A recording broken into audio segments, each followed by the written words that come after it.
반갑습니다. 11월 14일 수요일 큐티 스케치 시간입니다. 오늘 본문은 역대하 13장 13절부터 22절까지의 말씀입니다. 오늘 본문은 북쪽 이스라엘과 남쪽 유다의 전쟁 이야기인데요. 오늘 13절에 이렇게 소개를 합니다. 여로보암이, 즉 북쪽 이스라엘이죠. 이스라엘이 유다의 뒤를 둘러, 남쪽 유다를 말합니다. 유다의 뒤를 둘러 복병하였으므로. 어제 본문을 보면 이 전쟁하기에 앞서 이 용사들, 전쟁하는 용사들이 몇 명인지를 소개했습니다. 남쪽 유다가 40만, 북쪽 이스라엘이 80만이에요. 그러니까 훨씬 2배의 군사력을 지금 북쪽 이스라엘이 가지고 있습니다. 그런데다가 복병을 뒀다는 것은 이스라엘 진영 뒤쪽에도 사람들을 배치해서 앞 뒤에서 같이 치겠다는 이 북쪽 이스라엘의 그런 전략이었죠.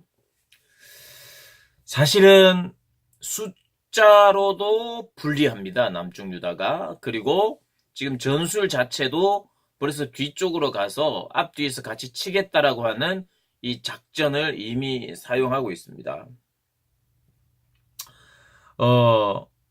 그런데 이러한 상황에서 유다 남쪽 유다는 무엇을 하느냐? 14절에 보니까 유다 사람이 뒤를 돌아보고 자기 앞 뒤의 적병으로 말미암아 여호와께 부르짖고 제사장들은 나팔을 부니라. 사실 사면초가입니다. 앞에도 적이 있고 뒤에도 적이 있어요. 그리고 숫자는 북쪽이 훨씬 많습니다. 2배입니다. 이런 상황을 어떤 면에서는 사면초가라고 할 수 있죠. 앞으로도 못 가고 뒤로도 못 가는 이런 상황. 이때 유다가 하는 일은 여호와께 부르짖었다. 여호와께 부르짖었다. 기도했다는 것입니다.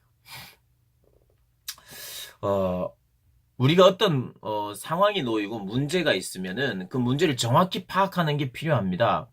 전쟁을 한다면은요.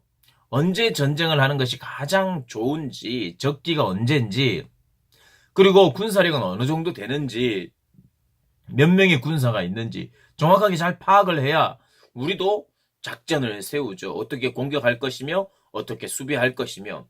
우리 인생의 문제도 마찬가지입니다. 자세히 잘 따져봐야 돼요. 문제들을 발견하고 명확히 규명해야 됩니다. 그래서 문제와 상황을 정확히 파악하는 건 굉장히 중요합니다. 그리스도인들이라고 해서 그런 걸 파악하지 않고 그냥 믿습니다. 이건 어리석은 거예요. 파악은 해야 해요. 근데 파악을 해보니까 어떻습니까? 거기가 80만, 우리는 40만. 또 파악을 해보니까 어때요? 앞에도 있고 뒤에도 있어요. 사면초가예요. 그래서 포기하느냐? 그리스도인은 그럴 때에도 포기하지 않습니다. 이 전쟁의 명분이 분명하거든요. 하나님께서 허락하시는 전쟁이요. 승리를 약속하는 전쟁입니다. 승리를 약속했다고 하는 보장이 약속했다는 내용 나오지는 않지만 언약을 근거로 하나님의 이 약속, 다윗 왕조에 대한 약속, 소금 언약 5절에 오늘 이 역대하 13장 5절에 여호와께서 소금 언약으로 이스라엘 나라를 영원히 다윗과 그의 자손에게 주신 것을 너희가 알 것이 아니냐. 다윗의 아들 솔로몬의 신하 느밧의 아들 여로보암이 일어나 자기의 주를 배반하였다. 언약을 배반한 민족에 대해서 언약의 하나님이 징계하시겠다. 그리고 이 전쟁은 여호와로부터 시작된 것이다 라고 하는 그런 믿음을 가지고 있었어요. 우리의 삶에 하나님께서 기뻐하시는, 그리고 하나님이 원하시는 일, 하나님의 약속에 의한 일은 앞뒤에 막힌 것 같아도 그때 부르짖어 기도하면 하나님이 열어주신다는 거 우리가 꼭 기억해야 합니다. 우리의 상황에는 여러 가지 변수가 생겨요. 복병이 변수입니다. 뒤에 있을 줄은 몰랐죠. 앞에 사람들만 잘 헤아려서 전쟁하면 될 줄 알았는데 뒤에도 있고 옆에도 있고 우리가 예측하지 못했던 상황들이 많이 발생하는 게 이 땅에서의 삶이에요. 그렇지만 변하지 않는 분, 변하지 않는 그분을 의지하고 그분께 기도하는 것이 신앙인이라는 것이에요. 우리의 상황 속에 여러 가지 어려움을 발견할 수 있습니다. 믿는다는 것은 문제를 규명하거나 문제를 살펴보거나 문제를 파악하지 않아야 되는 게 아니에요. 하나님께서 만약에 약속하셨다면 문제를 더 이상 파악할 필요는 없어요. 그러나 하나님께서 그런 정확한 말씀을 안 하실 때는 우리가 계획해야 돼요. 그리고 우리가 살펴보아야 합니다. 그러나 살펴보았는데 안 될 것 같아도 하나님께 부르짖어 기도하고 하나님을 의지해야 합니다. 오늘 내용은 그거예요. 사면 초가의 그런 상황 속에서 그들이 한 일은 여호와께 부르짖고 제사장들은 나팔을 불고 그리고 유다 사람들은 소리를 질렀다고 이야기해요.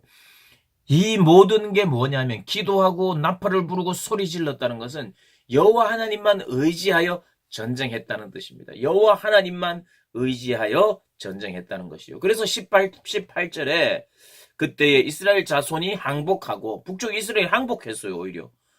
그리고 북쪽 이스라엘 50만 명이 죽었습니다. 80만 중에 50만 명이 죽었어요. 그래서 80만 대군을 이끌었던 북쪽 이스라엘이 항복했습니다. 졌어요. 근데 왜 졌느냐? 왜 승리할 수 있었느냐? 18절에 이는 그들이 그들의 조상들의 하나님 여호와를 의지하였기 때문이다. 여호와를 의지했기 때문에 그들이 승리했다라고 이야기합니다. 하나님은요, 우리의 삶 속에 사면초가와 같은 그런 일들을 많이 발생케 하세요. 허락을 하신다는 거예요. 참 없었으면 좋겠는데, 그죠? 없었으면 좋겠는데. 그러나 하나님은 이 상황을 허락하시고 그 상황에서 기도하기를 요청하십니다. 우리의 삶 속에 어려움이 있어요. 그때 하나님은 잘 보고 계십니다. 하나님 다 알고 계셔요.